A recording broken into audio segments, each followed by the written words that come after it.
অসাধারণ স্বাদের একটি জিনিস নিয়ে আসলাম আজকে। পুরো ভিডিওটা দেখলে বুঝতে পারবেন এটা কি রান্না করা হইতাছে। শাশুড়ি শাশুড়ি দুইজন মিলে দেখেন দুই হাতুড়ি নিয়ে কিভাবে লাড়াচাড়া করতেছে। আসসালামু আলাইকুম আমার আফরা ভাইয়েরা কেমন আছেন? আশা করি ভালো আছেন। আমি আল্লাহর রহমতে অনেক অনেক ভালো আছি। গ্রাম বাংলায় গ্রামের মানুষটা বেশিরভাগ এই জিনিসটা খুবই পছন্দ করে এবং তৈরি করে খায়। এটা তৈরি করার জন্য নিজের হাতে তৈরি করে খাওয়ার মতো মজা কোনো জিনিসই পাওয়া যায় না। কিনে যতই খান না কেন নিজের হাতে তৈরি করার খাওয়ার মতো। আর এই রেসিপিটা তৈরি করার জন্য প্রথমেই লাগবে দুধ। দুধ ছাড়া তো এটা কখনোই সম্ভব নয়। আমাদের নিজের গাছের নারিকেল, তো দেখেন নারিকেলগুলো আমার শ্বশুরমশাই ছিলিয়ে নিচ্ছে।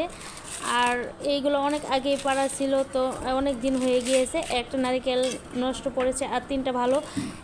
আমরা এখানে দুইটা নারিকেল দিয়ে এই রেসিপিটা তৈরি করব।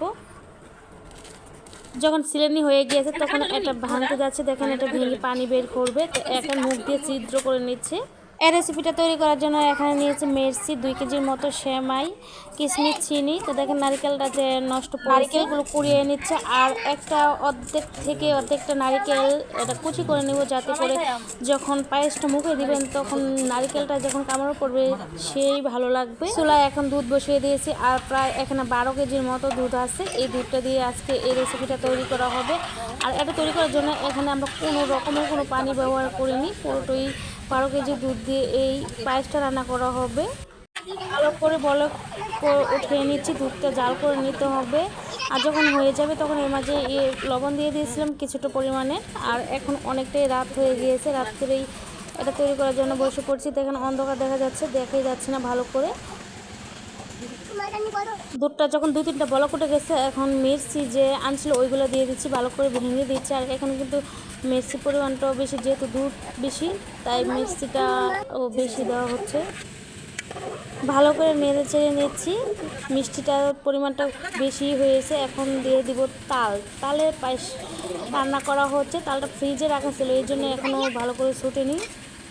এর মাঝে এই পুরো তালটাই দিয়ে দিব। এটা আস্তে আস্তে জাল দিতে দিতে এটা কি হবে, এটা গলে যাবে, বুঝছেন। আর তালের সিজন যে চলে গিয়েছে, এখন আমরা তাল খাইতে। আর এই পায়েসটা তৈরি করার জন্য তাল তো অবশ্যই লাগবে, যেহেতু তালের পায়েস নাম দেওয়া হয়েছে। ও মনেই ছিল না যে সাবু দিয়েছিলাম। এই পায়েস তৈরি করার জন্য কিন্তু সাবু লাগে, সাবুটা কিন্তু সিটে গেছে, দেখি বুঝতে পারছেন। শ্বশুর বেড়া এখন একটা লাড়াচাড়া দিতে আছে, সব কিছুর মাঝেই নাকি তাইনার হাত লাগবো।